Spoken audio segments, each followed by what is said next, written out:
$3,000. That was all Clara Whitcomb asked for. Not $30,000. Not a new house. Not a second chance at the life she had buried with her husband. Just enough money to patch the roof of the old red barn before the Nebraska winter came down hard across the fields. The young banker looked at her account, saw less than $40, and slid the papers back across the desk. "Mrs. Whitcomb," he said, keeping his voice soft, "at your age, with your income, this loan would not be responsible." Clara sat in her faded coat, her wedding ring loose on her finger, and nodded once. People in Marlow already thought she should sell. Thomas was gone. The barn was sagging. The farm looked tired. And Clara, to them, was just another widow holding on too long. But before she left the bank, she looked toward the teller line and asked one quiet question. "Do you still keep the old farm trust records downstairs?" The banker's polite smile faded. And behind the counter, Ruth Ann Pike went pale. If stories about forgotten people, old promises, and things the world was too quick to throw away mean something to you, consider subscribing, because what happened next was not just about a widow, a failing barn, or a loan too small to matter to a bank. It was about the truth waiting in a file no one had opened for years. The morning Clara walked into First County Bank, the sky over Marlow, Nebraska, hung low and gray. Cold wind pushed dry leaves along Main Street. The flag outside the post office snapped against its pole. It was not winter yet, but anyone who had lived long enough on the plains knew when winter had started making up its mind. Clara sat in her old Buick for a moment with both hands on the steering wheel. On the passenger seat lay a brown folder. Inside were the roof estimate, a property tax notice, her social security statement, and a photograph of the barn's west side. 3 sheets of metal roofing had peeled back during the October storm. One rafter showed through like a bone. The estimate was $2,860. She had asked for $3,000 because repairs always found one more thing broken. Clara took the folder and stepped into the bank. The lobby smelled of floor wax and coffee. Framed photographs lined the wall, county fairs, bank presidents, farmers shaking hands with men in suits. Clara had passed those pictures for almost 50 years, but that morning she noticed the Mercer name under more than one of them. Evan Mercer came out of his glass office wearing a navy suit and clean brown shoes. Clara remembered him as a restless boy in church. Now he had his father's careful smile and his grandfather's job. "Mrs. Whitcomb," he said, offering his hand. "I'm sorry for your loss." "Thank you," Clara said. He led her into the office. The walls were glass, so the meeting felt private only if no one cared to look. Clara placed the folder on his desk. Evan reviewed the estimate first, then the tax notice, then the statement. He typed for a while. His face stayed kind, but the kindness grew thinner with every page. Through the glass, Clara saw Ruth Ann Pike at the far teller station. Ruth Ann had worked there since Clara was a young mother. When her eyes met Clara's, they flicked to the folder, then quickly away. Evan cleared his throat. "I understand why this repair matters to you," he said. "But based on your current balance, fixed income, and the property condition, the bank cannot approve the loan." "It is $3,000, Clara said. "I understand. If I wait until snow, that roof may not hold. I understand the urgency." But his eyes had already moved past urgency and into policy. "At your stage of life," he said, "new debt can become a burden." Clara pressed her thumb against her wedding ring. It had fit before Thomas got sick. Now it turned too easily. "I'm not asking for a burden," she said. "I'm asking to repair a barn." Evan lowered his voice. "Sometimes the responsible thing is to consider whether holding on to a property is still in your best interest." He did not say sell. He did not have to. Outside the office, 2 men stood near the deposit slips. One was Dale Hargrove, the land agent who had come to Clara's farm 3 times since the funeral. First, with condolences. Then with a business card. Then with a white envelope. "Place is getting ahead of you," he had told her, looking past her toward the barn. No shame in taking a clean offer. Clara had said no. Dale had smiled as if no were only a delay. Now he watched Evan slide the folder back across the desk. Clara felt the heat of embarrassment rise in her neck. Not because she was poor. Lean years had taught her not to fear small numbers. What hurt was being measured in public by people who thought numbers were the whole story. Evan tapped the folder once. "I'm trying to help you avoid a mistake. My husband built part of that barn with his father. I'm sure it has sentimental value." Clara looked at him. Sentimental was a small word for a place that had held 50 years of work, meals, storms, tools, and silence after bad news. 2 weeks before Thomas died, he had asked her to bring the small black ledger from the kitchen drawer. His hands were weak by then, but his eyes were clear. "If the barn ever gets bad enough," he whispered, "don't sell it first." "Tom, don't talk like that." Listen to me. So she did. Go to the bank, he said. Ask for the old farm trust records. Not the account. The records. Downstairs. I don't know what that means. They will. Who will? He closed his eyes. Someone will. Then, after a long breath, he said, Don't beg them, Clara. Make them open the right file. At the time, she thought sickness had pulled old worries out of him. But the roof had torn open. Winter was coming, and Clara had promised. Now, Evan Mercer was pushing her promise back across the desk. I appreciate you coming in, he said. Clara did not take the folder. She turned slightly toward the teller line. Ruth Ann? The older teller froze. Evan blinked. Mrs. Whitcomb. Clara kept her voice calm. Do you still keep the old farm trust records downstairs? The lobby quieted. The receptionist looked up. One of the men by the deposit slips stopped writing. Dale Hargrove's smile disappeared.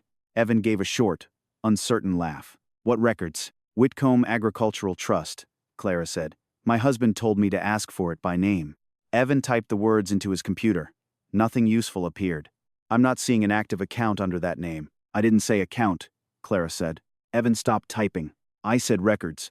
Behind him, Ruth Ann Pike had gone pale. She stepped to the office door without knocking. Clara, she said softly, did Thomas tell you that name? Yes. Ruth Ann swallowed. Evan looked between them. Do you know what she is talking about? Ruth Ann did not answer immediately. Her eyes stayed on Clara. How long ago did he tell you? Before he passed. Across the lobby, Dale Hargrove moved toward the front door. Not fast. Not enough for most people to notice. Clara noticed. So did Ruth Ann. Evan stood, trying to recover the room. Old records may not have any bearing on this loan application. I'm not asking about the loan now, Clara said. For the first time, Evan looked uncertain. Clara placed the folder back into her purse, slowly enough to hide the tremor in her fingers.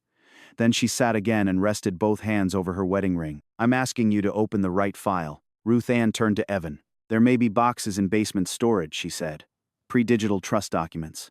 Some were never indexed properly. Evan frowned. Why wouldn't they be indexed? Ruth Ann's mouth tightened. That would be a very good question. The wind shook the bank windows. Somewhere beyond town, the old red barn stood open to the gray sky. Snow had not fallen yet, but it was coming. And beneath First County Bank, in a room full of dust and forgotten paper, a file with the Whitcomb name was waiting. Funbe. Clara drove home from First County Bank without turning on the radio. The road out of Marlow ran past the grain elevators, then the feed store, then the last row of houses where people still knew which kitchen light belonged to which family. She kept both hands on the wheel and watched the fields slide by in flat strips of brown and gray. She did not cry. Not because she was strong in some grand way. Clara had simply learned that grief was easier to manage if she gave it rules. Not in town. Not where someone might see her Buick pass and say, poor thing, before she had even reached home. The Whitcomb farm appeared beyond a line of bare cottonwoods. The white farmhouse sat low against the wind. Behind it, the red barn leaned into the weather like it had been doing so for years. From the road, the torn roof did not look as bad as it was. Trouble often had that mercy from a distance. Clara parked by the kitchen steps and sat there for a moment. Thomas's cap still hung on the peg beside the back door. She had tried to move it once after the funeral. She had taken it down, brushed the dust from the brim, and carried it all the way to the bedroom. Then she stood beside the dresser with the cap in her hands and understood she was not ready for a house that had already learned to erase him, so she put it back. Inside, the kitchen held the kind of cold that stayed in corners. Clara set her purse on the table and reached for the coffee tin. She measured 2 scoops before she noticed. Tfo. For 46 years, she had made coffee that way. Thomas took his black. Clara added milk when there was milk. On winter mornings, he would come in from checking the barn before sunrise, his coat smelling of hay and cold air, and touch 2 fingers to the back of her wrist before taking his cup. It was not romance the way young people named it. It was steadier than that. Clara put 1 scoop back into the tin. The coffee maker clicked and hissed. The sound was too large for one person. On the kitchen table sat the small black ledger Thomas had asked for near the end. She had left it there the night before, beside a framed photograph and her reading glasses. The ledger's corners were soft. The rubber band around it stretched pale from years of use. The photograph showed Thomas as a young man standing in front of the barn with his father, Henry Whitcomb. Henry stood stiffly, as if the camera had interrupted work he considered more important. Thomas had one hand on a fence rail and a smile he almost seemed embarrassed to show. The barn roof behind them was straight and new. Clara touched the glass with the edge of her sleeve. She remembered Thomas telling her how Henry built the west side after the war. Not in one season. Not with hired crews. He traded labor for boards, fixed a neighbor's hay rake for hinges, and saved for roofing in a tobacco tin above the stove. A barn ought to do more than hold things, Thomas had told her once. What else does it do? He looked at the doorway, where their daughter Marion had left her muddy boots. Keeps a family from scattering. Clara had laughed then because the children were young, the house was loud, and scattering seemed impossible. Now the house was still. Marion lived 2 counties away. Thomas was under a stone in the hill cemetery, and Clara was standing in a kitchen where 1 coffee cup cooled beside an empty chair. She opened the ledger. Most pages were plain farm life written in pencil. Seed costs, fuel, calf weights, a note about replacing the north hinge. Thomas had kept records the way other people kept prayers, not beautifully, but faithfully. Near the back, his handwriting changed. The lines grew smaller. A few dates had question marks beside them. Clara did not study them too long. Thomas had asked her for trust, not understanding, at least not yet. One line had been pressed harder than the rest. Ask for records, not account. She read it twice. Then she closed the ledger and carried it with the photograph out to the barn. The wind crossed the yard in low gusts. Clara's knees complained on the uneven ground, but she did not hurry. The barn doors gave a familiar groan when she pulled one open. Inside, the air smelled of dust, wood, and machine oil. Light fell through the torn roof in a pale strip across the floor. 2 boards near the west wall had darkened where rain had come through. Clara set the photograph on Thomas's workbench. Then she laid the black ledger beside it. There were his things, still arranged in a way no one else would have chosen. Work gloves on the second shelf. A coffee can full of bent nails he insisted were still useful. The cracked radio with the farm report station marked in tape. A pencil tucked above the bench where he could reach it without looking. This was why she had not sold. Not because every board was sacred. Some were rotten. Not because Thomas had been perfect. He had been stubborn, private, and sometimes so slow to speak that Clara wanted to shake the words out of him. But he had loved this place in actions. He patched what failed. He stayed when prices fell. He opened the barn during blizzards for neighbors whose animals needed shelter. He kept things running long after other people would have called them done. Near the end, when the hospital room had gone dim and his voice had thinned, Thomas had held Clara's hand and made her promise. If the barn ever gets bad enough, he whispered, don't sell it first. She had tried to stop him. He did not let her. Go to the bank, he said. Ask for the old farm trust records. Not the account, the records. Downstairs. I don't know what that means. They will. Who? His answer had been almost too soft. Someone. Then, don't beg them, Clara. Make them open the right file. Standing in the barn now, with wind pressing against the damaged roof, Clara did not pretend she understood it all. She only knew Thomas had spent his last strength giving her a direction, and she had reached the first door. She picked up the photograph again. For a moment, the young Thomas in the picture seemed impossibly far away from the sick man in the hospital bed, but the hand was the same. The same hand that built, repaired, signed, carried, and finally pointed her toward a file she had never seen. Clara slid the photograph into the front pocket of the ledger. Then she wrapped the rubber band around both, holding past and promise together in one small bundle. She looked once at the torn roof. Snow would come soon, but not before she found out why Thomas had sent her back to that bank. Clara tucked the ledger under her arm, closed the barn door against the wind, and carried it into the house. By noon, the wind had picked up enough to make the loose roofing sing. It was not a pretty sound. It came from the barn in thin metallic cries, rising and falling whenever a gust pushed across the open yard. Clara heard it from the kitchen while she warmed soup on the stove. Each time the sound came, she paused without meaning to. A person could ignore many things in a house alone. Not that. An hour later, Dale Hargrove's truck rolled into the drive. He did not come to the kitchen door at first. He parked near the barn, stepped out in his pressed canvas jacket, and stood with both hands on his hips like a man inspecting damage for someone else. His boots were clean. His hair did not move in the wind. Even from the kitchen window, Clara could see him measuring the place in his head. Not the boards, not the years, the value underneath. When Clara stepped outside, Dale turned with a practiced look of concern. Afternoon, Clara. Dale. He nodded toward the barn. Wind's working on it pretty hard. I can hear that. I'm not trying to bother you. You usually say that right before you bother me. Dale gave a short smile. Fair enough. He pulled a folded envelope from inside his jacket. Clara did not take it. I heard you were in town this morning, he said. Most people go to town now and then. Bank can be difficult with properties in this condition. Clara looked past him at the barn doors. The left one sagged slightly on its hinge. Thomas had meant to fix that in September, before the second hospital stay. Dale followed her gaze. Clara, I'm going to speak plain. That structure is hurting you. Insurance companies don't like it. Buyers don't like it.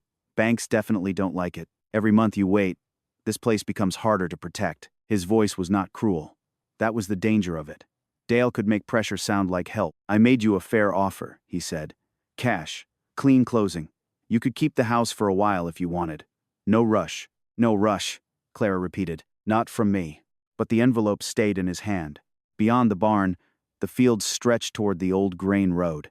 It had not carried much traffic in years, just the occasional county truck or farmer cutting across. Dale's eyes moved that way once, quickly, then came back to Clara. She noticed. What do you want with this land, Dale? He shrugged. Expansion. Storage. Maybe some equipment lots. Nothing fancy. That road hasn't mattered in years. Roads can matter again. The words hung between them a moment too long. Then Dale stepped closer and lowered his voice. Look, I know what it's like when a place becomes bigger than one person can handle. Thomas was a good man. Nobody doubts that.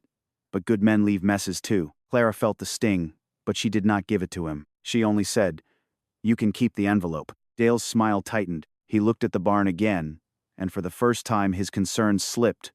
There was impatience underneath it. Sentiment won't hold a roof up. No, Clara said, but neither will a buyer who wants me hurried. Dale folded the envelope once against his palm, then put it back inside his jacket. When his truck finally backed out of the drive, Clara waited until the dust settled before she moved. Then she crossed to the barn. Inside, the air was colder than the yard. The torn roof let in a strip of daylight that reached almost to the workbench. Clara stood just inside the doors and let her eyes adjust. To Dale, this place was a liability. To Evan Mercer, it was an aging structure attached to a weak balance sheet. To Marion, it was probably a reason to worry. Clara could understand all of them. That was the part no one saw. She knew the barn was failing. She knew the west wall needed work.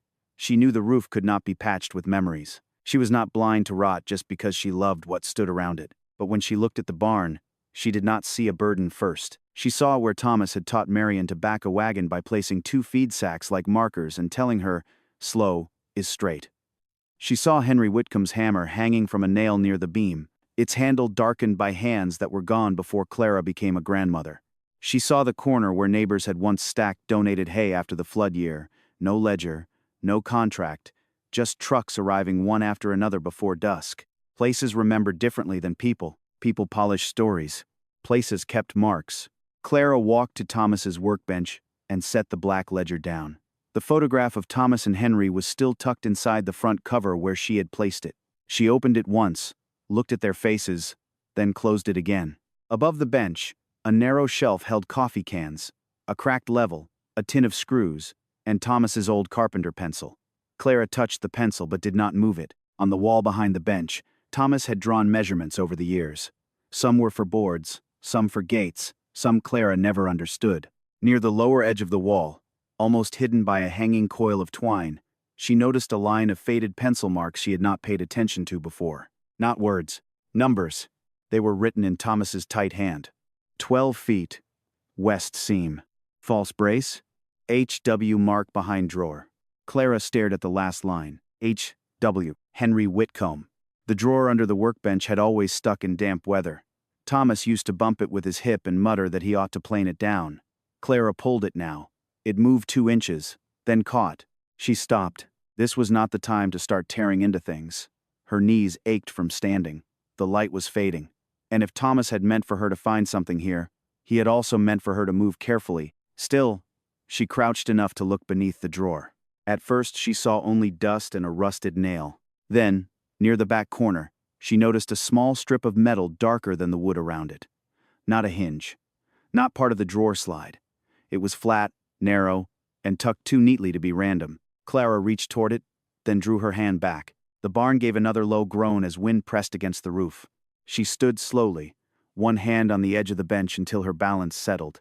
On the shelf above her, Thomas's carpenter pencil rolled slightly, stopped by a screw tin.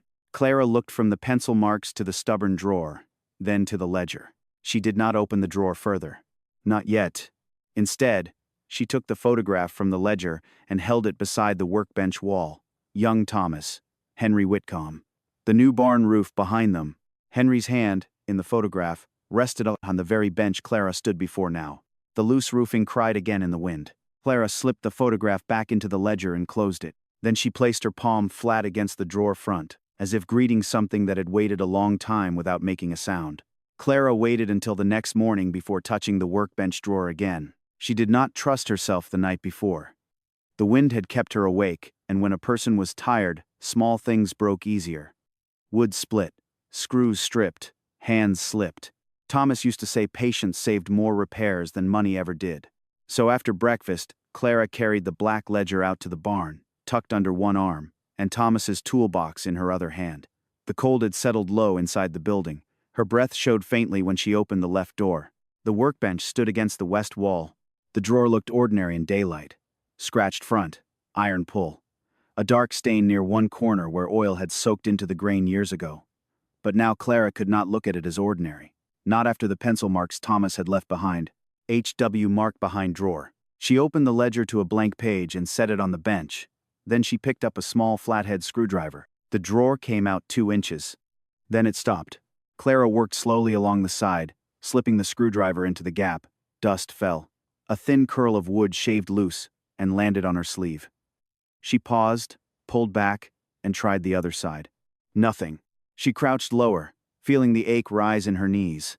The narrow strip of metal near the back corner caught a little light, then vanished in shadow. It was not a hinge.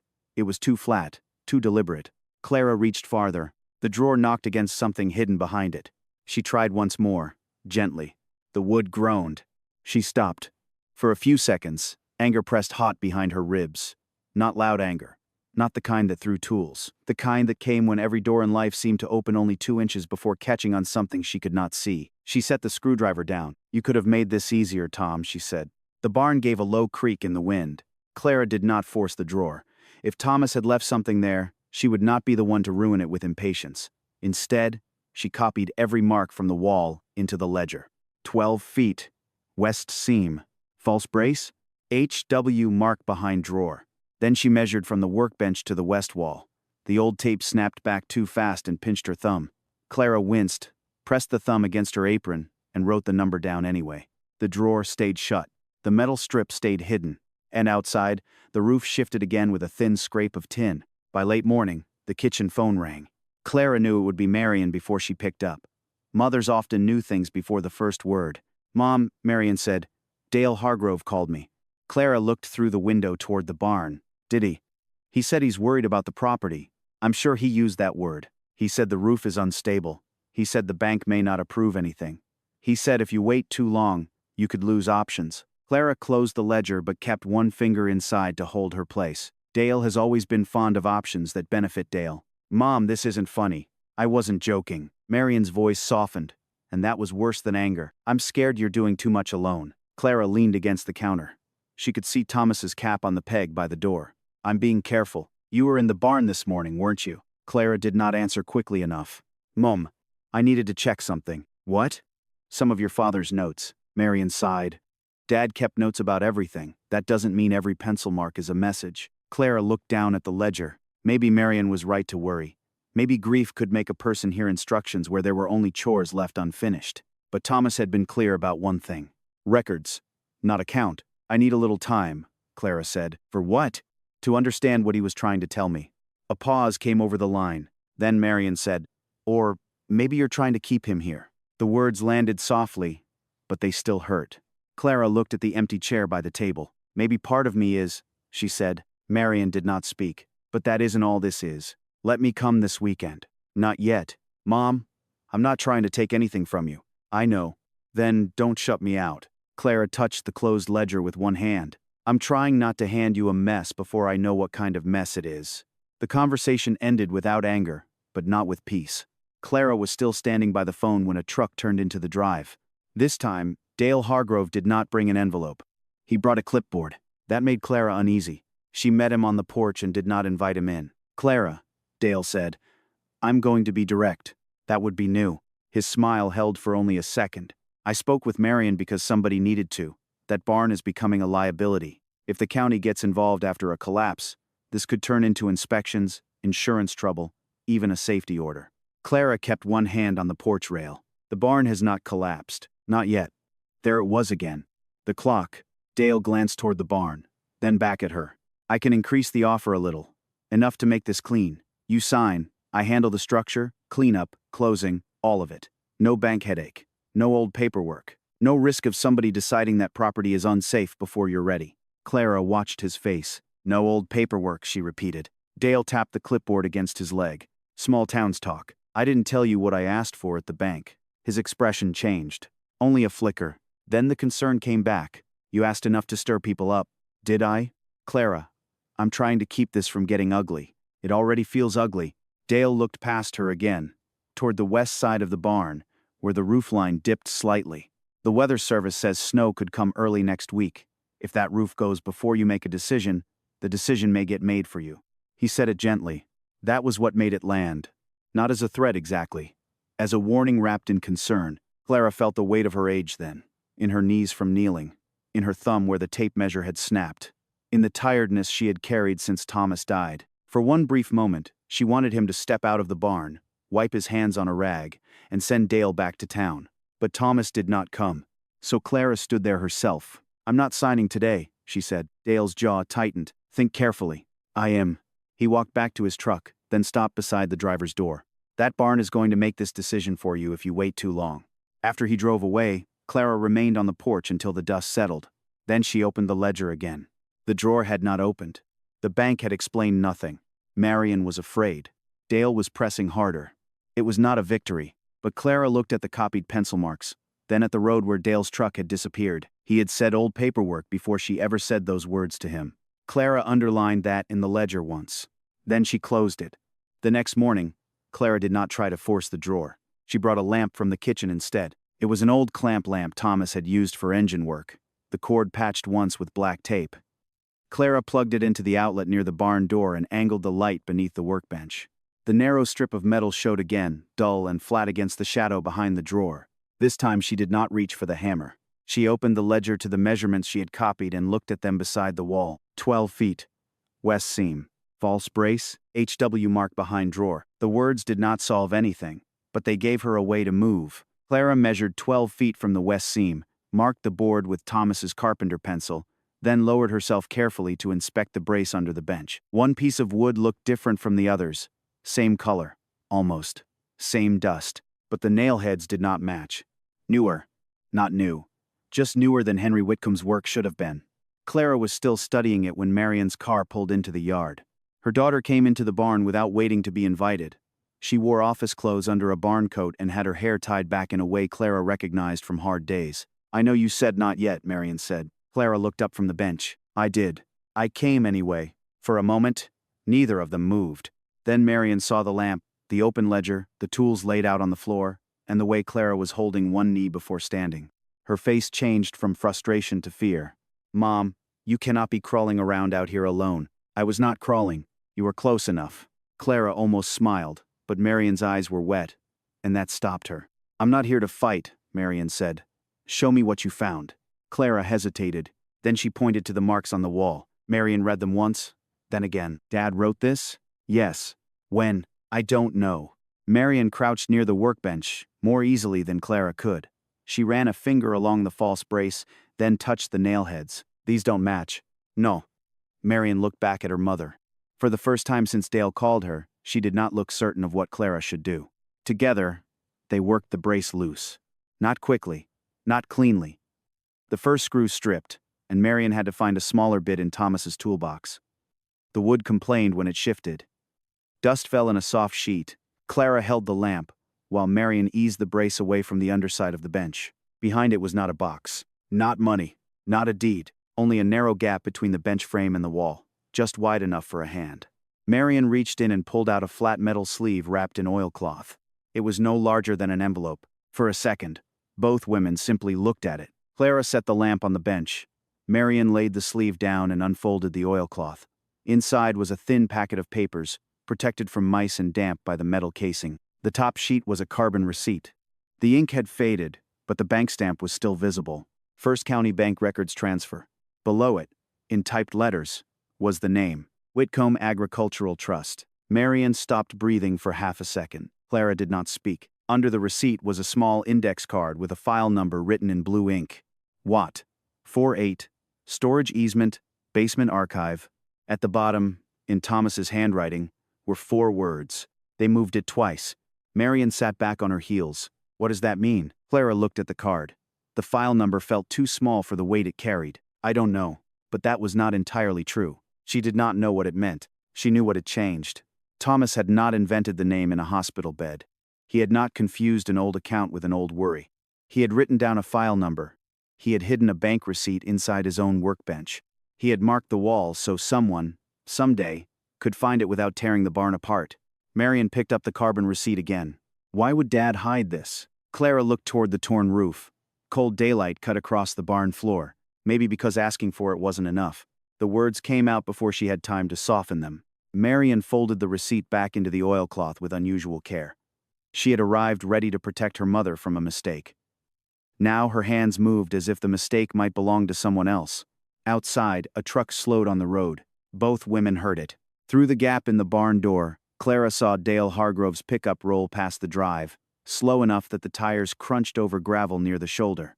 It did not turn in. It only paused, then continued toward town. Marion looked at Clara. Was that Dale? Yes. Does he usually drive by this slowly? No. The barn seemed colder after that. Marion stood and dusted her hands on her coat. I still don't like you being out here alone, she said. I know. But, she looked at the metal sleeve, the receipt, and the card. This is real. Clara heard the small crack in her daughter's certainty. Not belief. Not yet. But doubt. That was enough for one morning. She placed the receipt, the card, and Thomas's note inside the ledger. Then she wrapped the rubber band around it twice. Marion watched her. What are you going to do? Clara looked at the file number again before closing the cover. Ask why a bank record had to be hidden in a barn. The loose roofing shifted overhead. Neither woman looked away from the ledger. Clara did not go back to First County Bank alone. Marion drove. She said it was because the wind was picking up again, and the Buick's heater barely worked, but Clara knew better. Her daughter wanted to see the room for herself. She wanted to hear the answer in a voice that did not belong to grief, memory, or a pencil mark on a barn wall. The black ledger sat between them on the front seat. Inside it were the carbon receipt, the index card, and Thomas's note. They moved it twice. Clara had read those 4 words so many times before leaving the house that they had begun to feel less like a clue and more like a warning. When they entered the bank, Evan Mercer looked up from his desk and stood too quickly. Ruth Ann Pike saw the ledger in Clara's hands and left her teller station without being asked. No one smiled this time. Evan led them into the same glass office where, days earlier, he had denied the $3,000 loan. But something in the room had changed. The desk was the same. The framed certificate was the same. The chairs were the same. Only the balance of power felt different. Clara opened the ledger and placed the metal sleeve on Evan's desk. This was hidden in my husband's workbench, she said. Evan unfolded the oilcloth carefully. When he saw the bank stamp, the color left his face by a degree. Ruth Ann leaned closer. Her finger stopped over the file number. Watt, 48, storage easement, basement archive. She whispered, I remember that format. Evan looked at her. You remember it? Not the file, Ruth Ann said. The numbering system, before the conversion. What conversion? Ruth Ann did not take her eyes off the card.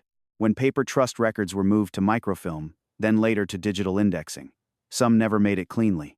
Clara looked at Evan. My husband wrote that they moved it twice. Evan reached for the phone. This time, he did not speak like a man humoring an elderly widow. He spoke like a banker who had just realized the file might be real. It took 42 minutes to bring the first box up from basement storage. Clara counted them because waiting gave her something to do. During those 42 minutes, Evan made 3 calls. 1 to Basement Records, 1 to a regional operations clerk in Lincoln, 1 to someone he called compliance. Marion sat beside Clara, hands folded tightly around her purse strap. Ruth Ann remained in the office, though no one had invited her to stay. Evan did not ask her to leave. At last, a young employee appeared at the door carrying a gray archive box with a cracked plastic lid. Dust marked the sleeve of his shirt. Found one under Watt, he said. There may be another, but the shelf tag is wrong. He placed the box on the desk. Evan lifted the lid. Inside were hanging folders, brittle envelopes, and a thin ledger bound with a brown cord. The first folder had no full title, only a typed label. Whitcomb Agricultural Trust Amendment File. Clara did not move. Evan opened the folder. The papers inside smelled faintly of dust and old ink. He turned the first page, then the second. His eyes narrowed as he read. Ruth Ann leaned in. then put one hand against the edge of the desk, as if she needed to steady herself. Marion watched her face more than the paper. "What is it?" Marion asked. Evan did not answer at once. He turned another page and stopped. At the bottom of the document was Thomas Whitcomb's name. Below it, in a later amendment, was Clara's. Surviving beneficiary, Clara Whitcomb.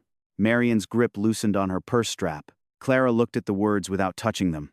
She had seen her name on tax bills, church rosters, prescription bottles, sympathy cards. Never like this. Evan swallowed and turned to the brown cord ledger.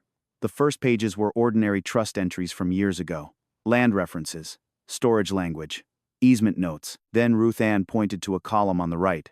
Revenue schedule, she said. Evan followed the line with his finger. The entries did not continue all the way to the present, but they did not end where they should have. Several pages referred to transferred reports, restricted review, and a trust revenue account number Clara had never seen. Evan typed that number into the archival banking system. The first attempt failed. The second brought up a warning screen. Restricted trust revenue legacy record. Evan looked at Ruth Ann. She nodded once, very slowly. He entered his authorization code. The screen changed.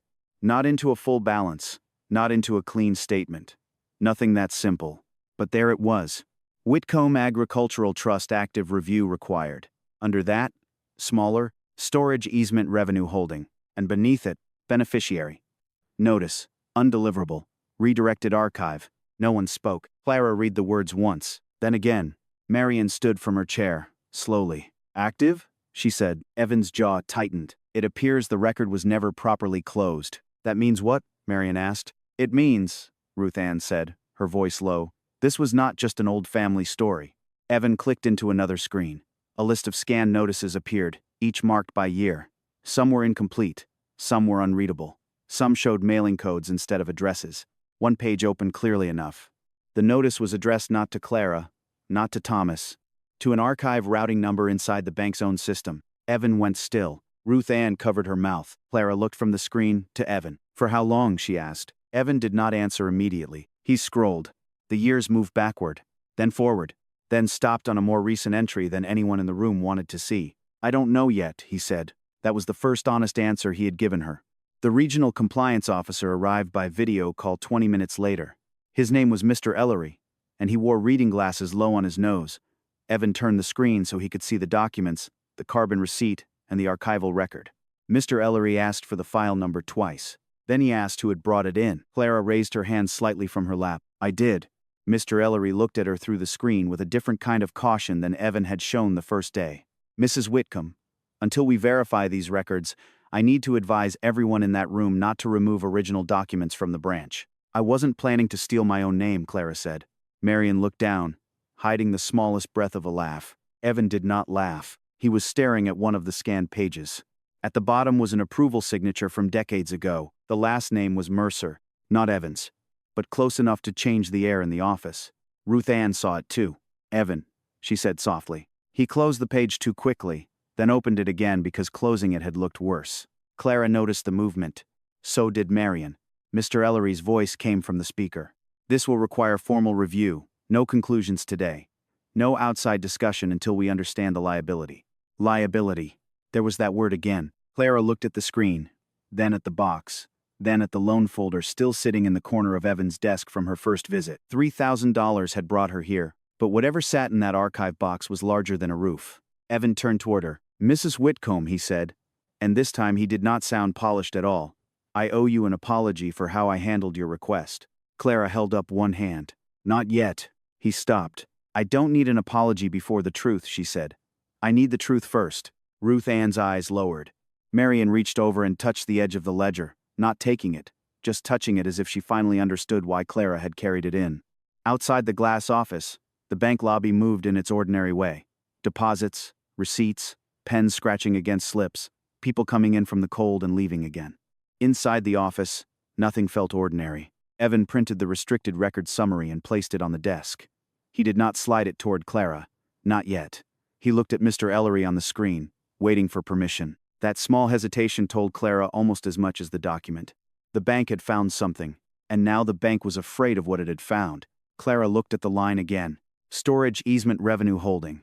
Then at the other one, beneficiary. Notice, undeliverable, redirected archive. She had come asking for money to keep snow out of a barn. Now she had a different question.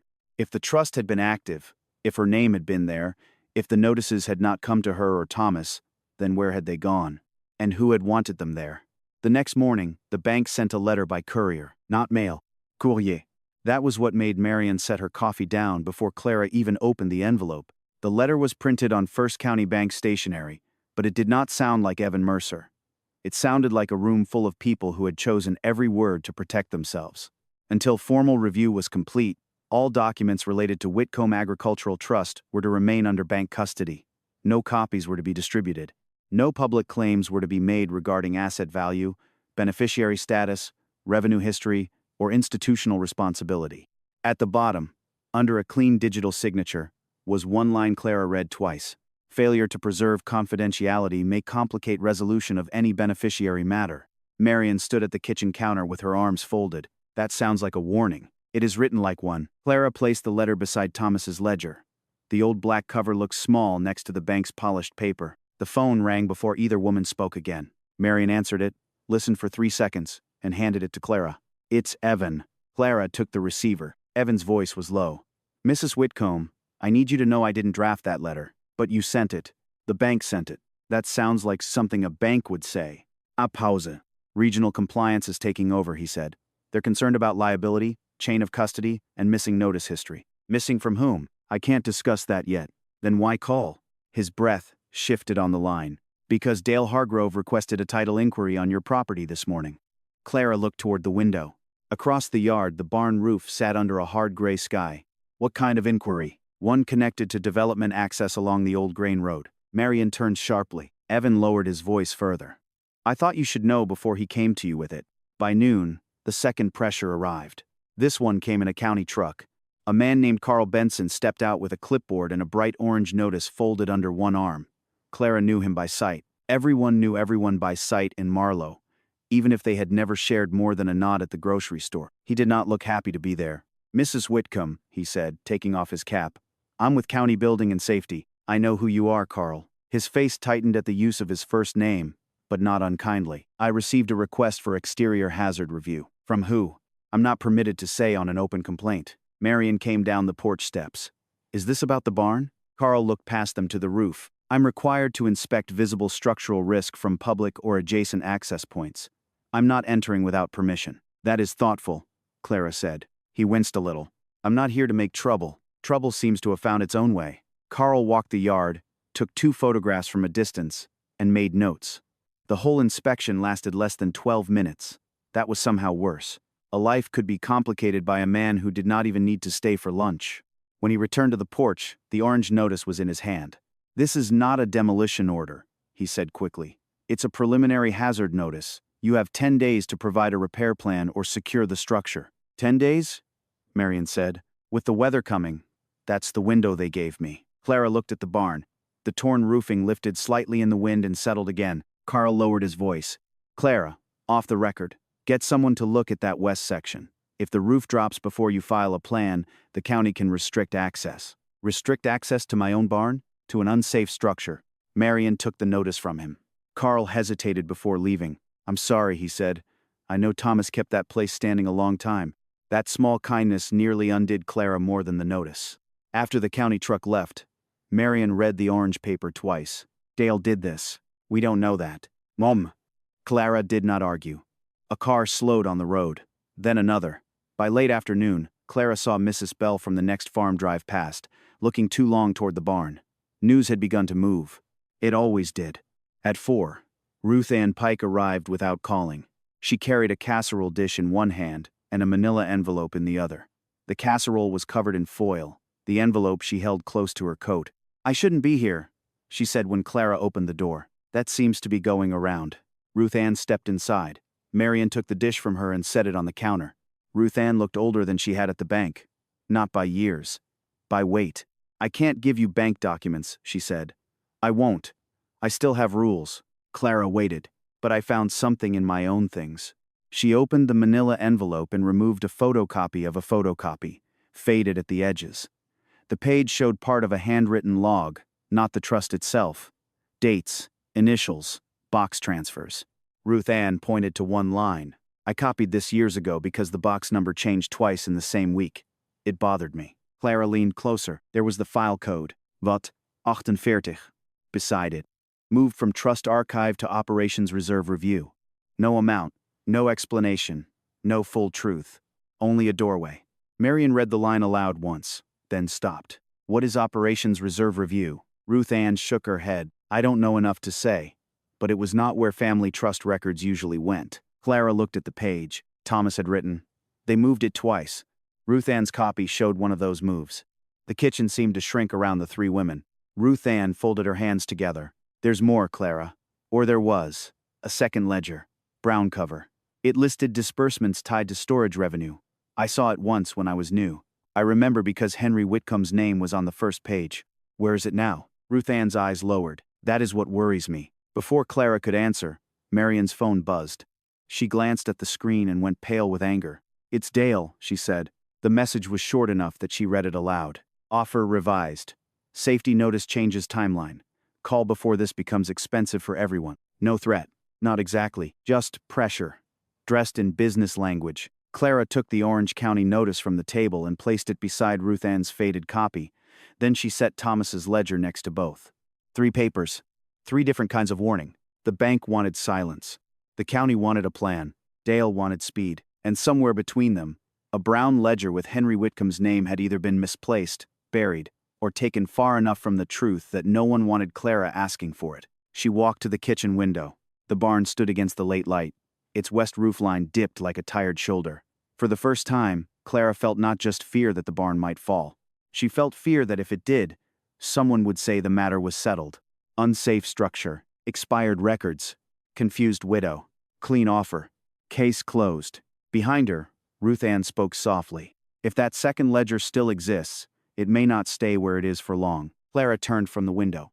Marion was watching her now, no longer trying to pull her away from the fight. Ruth Ann held the faded copy with both hands, as if it might disappear if she loosened her grip. Clara picked up Thomas's ledger. Her fingers were steady this time. Then we find out where it went, she said. Outside, the first hard pellets of sleet began ticking against the kitchen glass. Ruth Ann remembered the second ledger being kept in a locked records room behind the bank's old board chamber. Not the basement. Not the archive shelves. A smaller room, rarely used after the bank remodeled in the late 90s. Most employees thought it held tax boxes and broken office chairs. Ruth Ann had only been inside twice in 40 years. This time, Clara did not wait for permission to be offered. She went to the bank with Marion on one side and Ruth Ann on the other, carrying Thomas's black ledger under her arm and the Orange County notice folded in her coat pocket. Evan met them at the side entrance, not the lobby. I can't guarantee what's still there, he said. No one has guaranteed me much so far, Clara answered. Evan unlocked the back hallway with a key card. His hands shook just enough for Clara to notice. The old board chamber smelled of carpet dust and stale wood polish. At the rear, behind a stack of unused chairs, was a narrow door with a brass knob darkened by age. Ruth Ann pointed to it. There. Inside, the records room was barely wide enough for 4 people. Boxes lined the wall. Some had printed labels. Some had marker scribbles. One metal cabinet sat beneath a covered window. Evan pulled the cabinet open. The second drawer stuck. Marion stepped forward and helped him pull. The drawer gave way with a hard scrape. Inside, under a stack of insurance files, lay a brown ledger tied with cotton string. On the front, in faded ink, were the words, Whitcomb Agricultural Trust Disbursement Record. Clara did not touch it at first. She only looked. Then Ruth Ann whispered, That's the one. Evan laid the brown ledger on the boardroom table. No one sat down. Clara untied the string herself. The first pages were written in Henry Whitcomb's hand, firmer than Thomas's, broader across the line. Each entry listed a year, a storage payment, and a name. Not corporate names. Family names. Bell, Alvarez, Porter, Jensen, Whitcomb, McCrae, Holcomb, Pike. Ruth Ann inhaled sharply when she saw her own family name. My father, she said. Clara turned the page. There were notes in the margins. Reduced fee after hail loss. Widow credit carried forward. Seed grain storage waived. No foreclosure recommendation. Marion looked at her mother. This wasn't just income. Clara shook her head once. Further in, a folded letter had been pressed between 2 pages. The paper was thin and yellowed, addressed to Thomas, but never mailed. The signature at the bottom was Henry Whitcomb's. Clara unfolded it carefully. She read only the middle aloud. Tom, if this trust ever becomes only money, then I failed. The easement was meant to keep small farmers from being priced out of their own harvest. The bank may hold the papers, but it does not own the purpose. If men in suits forget that, you remember it for them. The room held still around the words. Evan looked down. Clara continued reading silently. The rest of the letter was not dramatic. That made it hurt more. Henry had written of drought years, widows who could not pay storage fees, farmers who needed time more than charity, and a promise that revenue from the grain storage easement would always set aside relief before profit. Then the handwriting changed. Not Henry's. A later section had been added in pen, years after the original entries. Ruth Ann leaned closer. That's Clarence Mercer's handwriting, Evan's grandfather. The name did not need to be spoken. The later pages showed transfers from the Trust's community relief line into something called Operations Reserve Review. Not all at once. Not enough in any single year to draw attention. A little here. A little there. Each transfer marked temporary. But the temporary entries continued. Then the beneficiary notices changed. Thomas's name was still listed. Clara's was added later, but the mailing route no longer went to the Whitcomb farm. It went inside the bank. Evan turned one page with visible care. A small envelope slipped out. Inside was a short memorandum signed by Clarence Mercer and a bank attorney named Hollis Vane. Evan read it, then stopped. Marion said, "Read it." He did.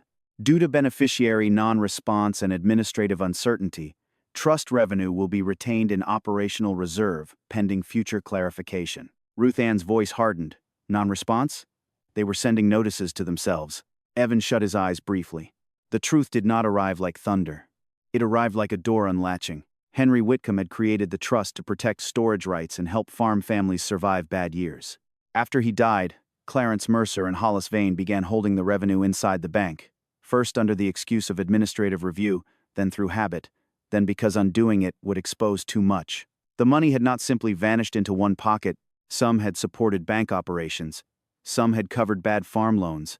Some had quietly preserved the bank during lean years. That was why it had stayed hidden. Not because one villain stole a treasure and buried it. Because a town institution had used a family trust as a cushion, then built decades of respectability over the silence. And Thomas had found enough to know something was wrong. Near the back of the ledger was one final sheet in his handwriting. The pencil marks were darker, hurried. If Clara finds this, do not let anger be the only thing left. Henry meant this to keep farms standing. Make them answer. Then make it useful again. Clara sat down then. Not because she felt weak. Because the room had shifted beneath her. For years, she had thought Thomas's silence was just Thomas, his way of carrying worry alone. Now she saw the shape of it. He had discovered that his father's promise had been bent into a bank practice no one wanted exposed. But he had also discovered something harder. Some families in Marlow may have survived because the bank used that reserve when crop prices fell. Some men who should have answered for it were dead. Some who had benefited never knew where the help came from.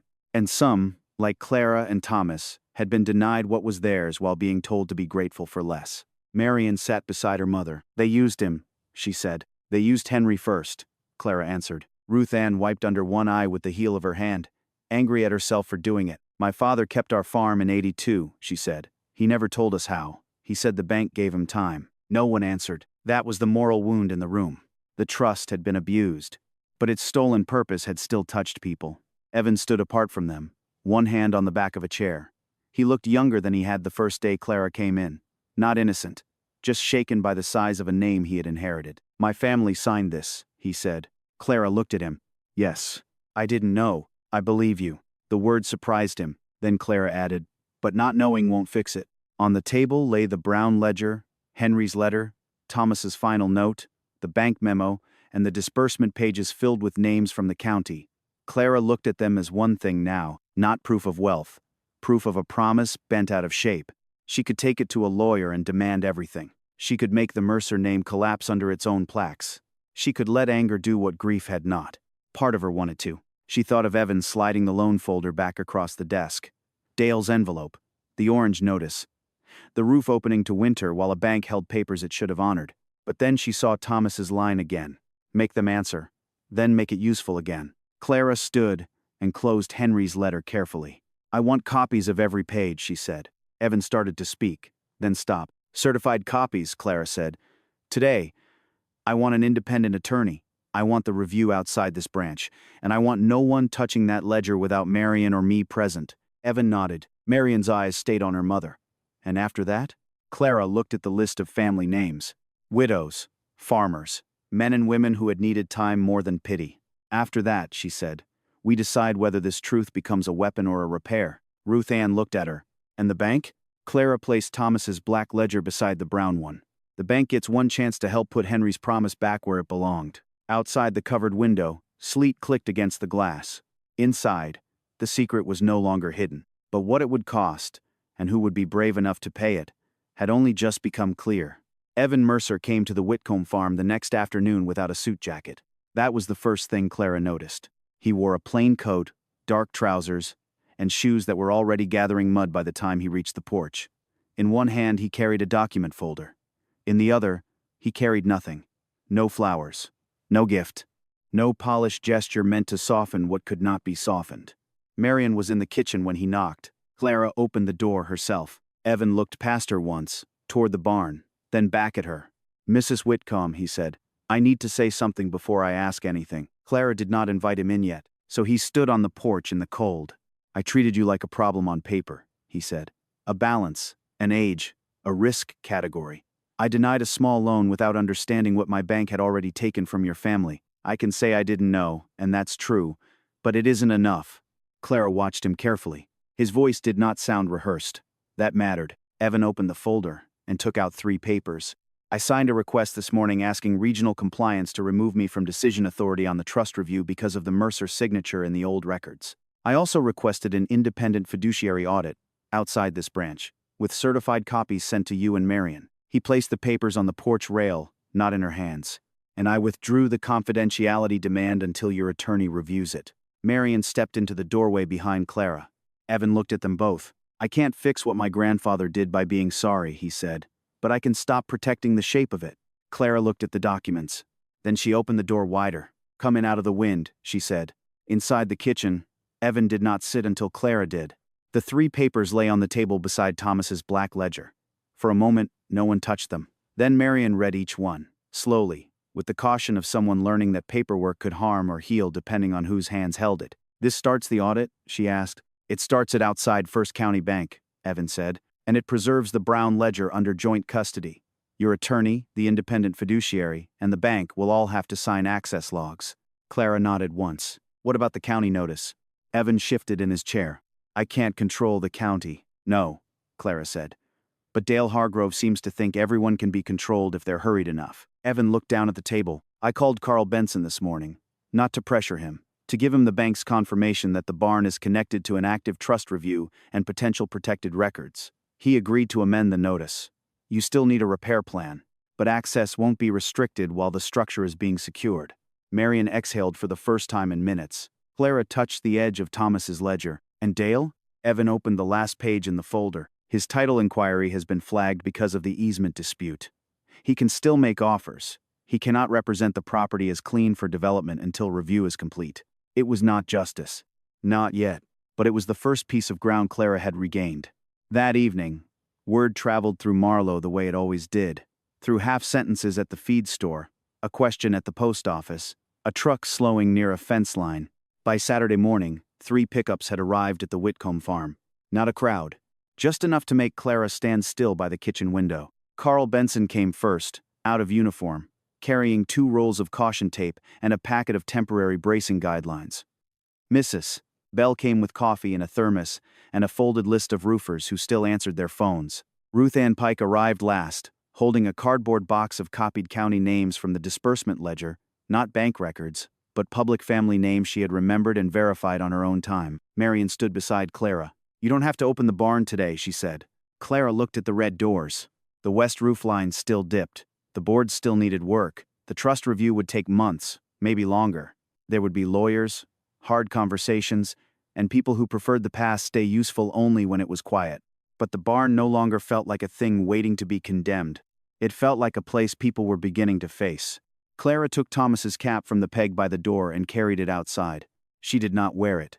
She set it on the workbench, beside the black ledger and a clean legal pad Marion had brought for notes. Evan arrived a few minutes later with a stack of blank application forms. Clara looked at them. "What are those?"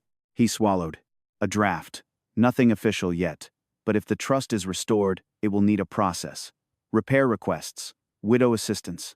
Emergency farm preservation. Things Henry Whitcomb wrote about, just in modern language. Ruth Ann looked at Clara. Your call, she said. Clara ran one hand over the legal pad. She thought of the $3,000 loan, the folder pushed back across the bank desk, the Orange County notice, Henry's letter, Thomas's final line. Make it useful again. Outside, Carl and Marion were measuring the safe distance from the west wall. Mrs. Bell poured coffee into paper cups. No one was celebrating. Not yet. The roof was still torn, and the truth still had to survive men with letterhead. But something had shifted. Clara picked up the pencil. At the top of the legal pad, she wrote, Whitcomb Farm Widow and Repair Fund. Then she paused. Under it, smaller, she added, First purpose. Keep people standing before they have to beg. She set the pencil down. The barn door stood open behind her, letting in cold air, voices, and the beginning of repair. By the time winter loosened its grip on Marlowe, the west side of Clara Whitcomb's barn no longer sang in the wind. It still looked like the same barn from the road. The boards were not new. The paint was still weathered. The doors still hung a little uneven, and the roofline still carried the shape of a building that had stood through more than one hard season. But the torn metal was gone. Fresh roofing covered the west section. New bracing held the beam where Thomas's workbench stood below. Carl Benson had signed off on the repair plan in February, though he had written one note in the margin. Structure secured. Continued care recommended. Clara liked that. It sounded honest. Not saved forever. Just standing, because people had chosen to keep working on it. The trust review had not finished quickly. Nothing involving banks, lawyers, old signatures, and county memory ever did. But the first settlement order had come through in early spring, enough to restore the repair line Henry Whitcomb had intended, and enough to begin helping people before the final numbers were settled. The first check from the Whitcomb Farm Widow and Repair Fund was not large. It went to Mrs. Bell for a well pump that had been failing since Christmas. Clara watched her sign the form at the barn workbench, where Thomas's cap still sat on the shelf above the coffee can of bent nails. The second request came from an old farmer named Ray Jensen, whose machine shed roof had started to fold after a wet snow. Ray did not ask for much. Men like him rarely did. He stood at the barn door with his cap in both hands until Marion brought him coffee and told him to sit down like a human being. Evan Mercer came every other Thursday with a plain folder and no polished speeches. He did not run the fund. Clara insisted on that, but he helped older applicants read the forms, explained bank language without hiding behind it, and made sure every copy went where it was supposed to go. Ruth Ann Pike retired from First County Bank that May. On her last Friday, she brought a box of her own files to the barn. Not bank records, recipes, church lists, old county fair programs, and names she had written down over the years, because she had always been the kind of woman who noticed who was struggling before anyone said it out loud. Marion started coming on Saturdays. At first, she said it was to help with paperwork. Then she began staying after, sweeping the barn floor, labeling folders, learning which boards her grandfather had cut by hand and which ones Thomas had replaced in the 90s. She still worried about Clara. That did not change. But her worry no longer sounded like a door closing. It sounded more like, I'll be there after lunch. One morning in late spring, Clara drove back to First County Bank. She did not need a loan this time. The same brass handles were warm under her fingers. The same photographs lined the wall. The same lobby smelled faintly of coffee, paper, and floor wax. For a moment, she saw herself as she had been that gray morning months before. Faded coat, loose wedding ring, brown folder held like a last reasonable hope. Evan saw her from his office and stood. Clara raised one hand to stop him from hurrying. I'm not here for trouble, she said. A small smile crossed his face. That's usually what people say right before trouble. Then maybe you're learning. She walked to the teller counter, where a new young woman sat beneath Ruth Ann's old station number. Clara placed a document on the counter. It was not a demand, not a lawsuit, not a plea. It was the first annual notice for the Whitcomb Farm Widow and Repair Fund, certified and filed properly, with copies for the bank, the county, and the independent trustee. At the bottom was Clara's signature. Beside it was Marion's. And under the purpose line, in clean type, were the words Clara had first written in pencil on a legal pad, keep people standing before they have to beg. The teller read the line and looked up, not fully understanding why Clara's eyes had gone soft. That's a good purpose, she said. Clara nodded. It is. That evening, snow came late. Not a winter storm.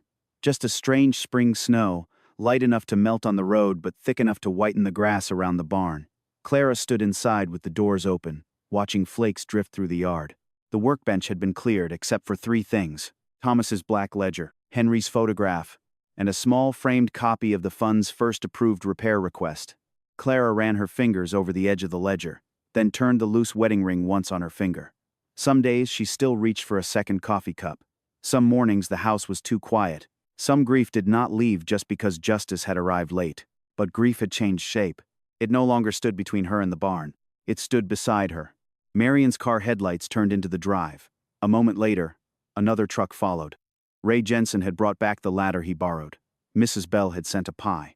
Evan's car slowed by the road, then continued toward town. He had learned not every good thing needed his name attached. Clara looked up at the repaired roof. Months earlier, she had sat in a bank office asking for $3,000 and being told the responsible thing was to let go. Now the barn held records: coffee, repair forms, old names, new signatures, and the sound of people coming back. The snow touched the roof and stayed. Clara placed Thomas's cap on the workbench, beneath Henry's photograph. Then she switched on the barn light. It glowed across the yard, warm against the falling snow. The barn had been called a burden once. Clara, let it shine.